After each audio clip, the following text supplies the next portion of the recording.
তো প্রিয় হাজিরিন, মাইকে আজান দিলে শিরক আকবার, মাইকে নামাজ পড়াইলে কেরাত করলে শিরক আকবার হারাম, এই ধরনের ফতোয়া চট্টগ্রামে শোনা যায়। কিছু কিছু এলাকায় খুব মানে লাগে, অন্য এলাকার মানুষ শুনলে আবার এগুলো হাসে। মনে রাখবেন, হালাল হারাম বানানোর মালিক আল্লাহ এবং আল্লাহ রসুল। আর কোন ব্যক্তি মানে আল্লাহ এবং আল্লাহ রসুল ছাড়া আর কেউ হালাল এবং হারাম বানাইবার ক্ষমতা। কথাটা কি ক্লিয়ার বুঝতেছেন আপনারা? যে জিনিসটা হালাল এটাকে ঘোষণা দিবে আল্লাহ এবং আল্লাহ রসুল, যেটা হারাম সেটাকে ঘোষণা দিবে আল্লাহ এবং আল্লাহ রসুল সাল্লাল্লাহু আলাইহি ওয়াসাল্লাম। এছাড়া অন্য কেউ যদি একটা বিষয়কে হারাম বলে, আল্লাহ হারাম বলেনি, নবীজিও হারাম বলেননি, অন্য একজন বলতেছে এটা হারাম, তাহলে বুঝে নেবেন এটা উনার বানানো মাসআলা। হালাল হারাম বানাইবার মালিক আল্লাহ এবং আল্লাহ রাসূল সাল্লাল্লাহু আলাইহি ওয়াসাল্লাম। এখন মাইকে আজান দেওয়া, মাইকে নামাজ পড়া, মাইকে জানাজা পড়া, অনেক বেশি মুসল্লি হলে মাইকে জানাজা পড়তে হয়। এই ক্ষেত্রে আমাদের শরীয়তের মাসআলা কি? শরীয়তের উসুল হলো, নবীজির জামানায় মাইক ছিল না, সাহাবীদের জামানায়ও মাইক ছিল না, চার মাযহাবের ইমামদের জামানাতেও মাইক ছিল না। তাহলে জিনিসটা অনেক পরে আবিষ্কৃত হয়েছে। তো মাইক যেহেতু নবীজির জামানায় সাহাবীদের জামানায় ছিল না, সেহেতু কোরআন হাদিসে মাইকের ব্যাপারে প্রকাশ্য কিছু থাকবেও স্বাভাবিক বিষয়। এটা যখন আবিষ্কার হয়েছে তখন মানুষ ব্যবহার করেছে। এখন ইসলামী শরীয়তের যে মূলনীতি, সেই মূলনীতি হলো যে জিনিসটা কোরআন হাদিসে হালালও বলে নাই, হারামও বলে নাই, এই বিষয়ে যেটা হালালও বলেনি, হারামও বলেনি, আল্লাহ তাআলা এটা হালালও বলেননি, হারামও বলেননি, রাসূল পাক সাল্লাল্লাহু আলাইহি ওয়াসাল্লাম হালালও বলেননি, হারামও বলেননি, এরকম জিনিসের হুকুম কি ইসলামী শরীয়তের দৃষ্টিতে? যেমন আল আসবাহ ওয়ান নাযায়েরের মধ্যে উল্লেখ আছে যে আল আসলু ফিল আশিয়াইল ইবাহাতু হাত্তা ইয়াদুল্লা দালিলু আলা তাহরিম। প্রত্যেকটা জিনিসের মূল হলো বৈধ, যতক্ষণ না এটা নিষিদ্ধ হওয়ার দলিল সাবেত না হয়, এটা হারাম হওয়ার দলিল না পাওয়া যাবে, শরীয়ত দলিল সুস্পষ্ট দলিল না থাকবে, ততক্ষণ পর্যন্ত এই জিনিসটা হলো মুবাহ, জায়েজ। যেহেতু মাইকের ব্যাপারে সুস্পষ্ট কোনো নিষেধাজ্ঞা কোরআনেও নাই, হাদিসেও নাই, আবার আদেশও নাই, আদেশও নাই, নিষেধও নাই, সেহেতু যদি কোনো সুন্নাহের খেলাফ না হয়, সুন্নাহের দাফন না হয়, সেক্ষেত্রে মুসলমানরা এটা মুবাহ হিসেবে ব্যবহার করতে পারবে। মুবাহ মানে বৈধ, জায়েজ হিসেবে ব্যবহার করতে পারবে। এখন মনে রাখবে, যারা এটা হারাম বলে তারা বলবে পাকিস্তানের অমুক হুজুরে কিতাবে লেখছে হারাম, ইন্ডিয়ার অমুক হুজুরে লেখছে কিতাবে হারাম। আচ্ছা, অমুক দেশের অমুক হুজুরে হারাম বললে হারাম হবে? এই অথরিটি ওনাকে কে দিছে হারাম বলা? ওনাকে দলিলে শরীফ দিতে হবে। কোন একটা বিষয়ে যদি কেউ মাকরুহে তাহরিমি বলে, যেটা মাকরুহে তাহরিমি, তাও এটাকে দলিল দিয়ে প্রমাণ করতে হবে। উনি বললে মাকরুহ হবে না, আমি বললে মাকরুহ হবে না।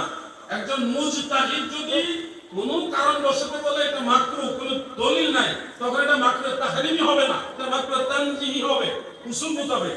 কারণ এটা দলিল নাই, যুগে তারনাই মুজতাহিদ এটা অপছন্দ করছে, এজন্য ওনার ফতোয়া, যেহেতু মুজতাহিদের ফতোয়াটা হলো হুজ্জত, এজন্য এটা হবে মাকরুহ তানজিহি। কিন্তু দলিলে শরীফ যদি থাকে, কোন একটা দলিলকে ইন্ডিকেট করে যদি কোনো মুজতাহিদ বলে যে এটা মাকরুহ, তখন এটা হবে মাকরুহ তাহরিমি, হারামের কাছাকাছি।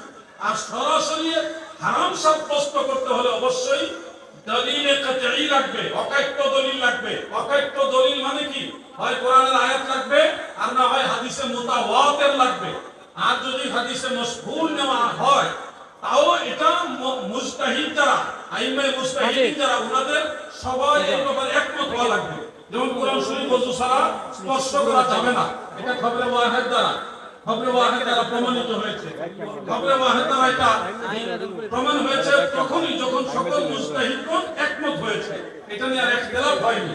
এইজন্য এই খবরে ওয়াহিদের সময় হুরমত সাবিতের জন্য দলিল হয়েছে।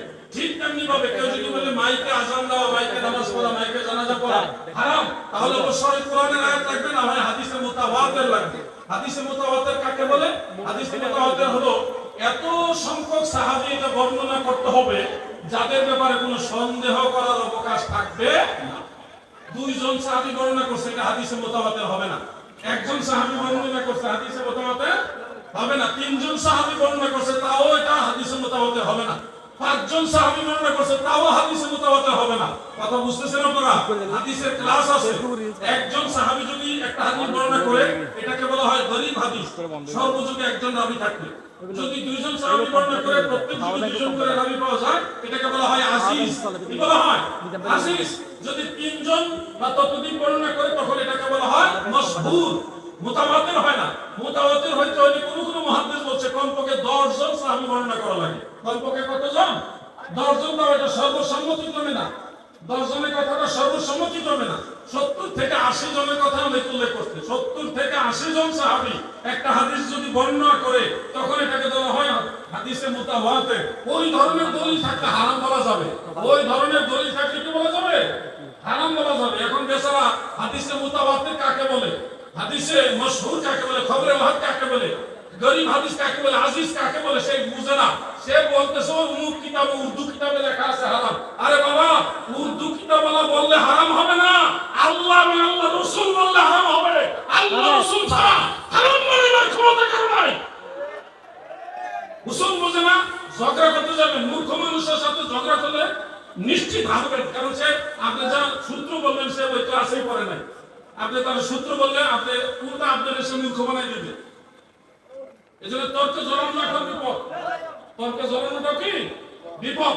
আমাদের কথা হলো, মাইক নামাজের অংশ না, মাইক আজানের অংশ না, মাইক জানাজার অংশ না। মানুষের প্রয়োজনে আপনি যদি প্রয়োজন মনে করেন, অনেক বেশি মুসল্লি হয়েছে করে কেরাতের সুবিধার্থে আপনারা ব্যবহার করতে পারবেন, এটা বৈধ, মুবাহ। কিন্তু সুন্নত হলো মুকাব্বির হওয়া। সুন্নত কি? মুকাব্বির মানে কি বুঝেননি? মুকাব্বির মানে ইমাম সাহেব যখন বলবে আল্লাহু আকবার, তখন কাতারে কাতারে একজন দুইজন করে পিছন দিক পর্যন্ত মুসল্লিরাও বলবে আল্লাহু আকবার। বাই চান্স কখনো বিদ্যুৎ চলে গেল বা মেশিন নষ্ট হয়ে গেল, তখন ওই মুকাব্বিরের অনুসরণে যেন নামাজটা কমপ্লিট করা যায়। মাইক নষ্ট গেছে, পিছনে তার ইমাম সাহেবের আওয়াজ যাবে না, তখন তো পিছনের মুসল্লিদের নামাজ নষ্ট হবে। এই জন্য আপনাকে মুকাব্বির ঠিক রেখে যদি আপনি মাইক ব্যবহার করেন, কোনো অসুবিধা নাই। আল্লাহ আমাদেরকে সুন্নতের উপর থাকার তৌফিক দেন এবং অবস্থা বিশেষ মানুষের প্রয়োজনে মুবাহ বৈধতার উপর আমল করার তৌফিক দেন। বলেন আমিন।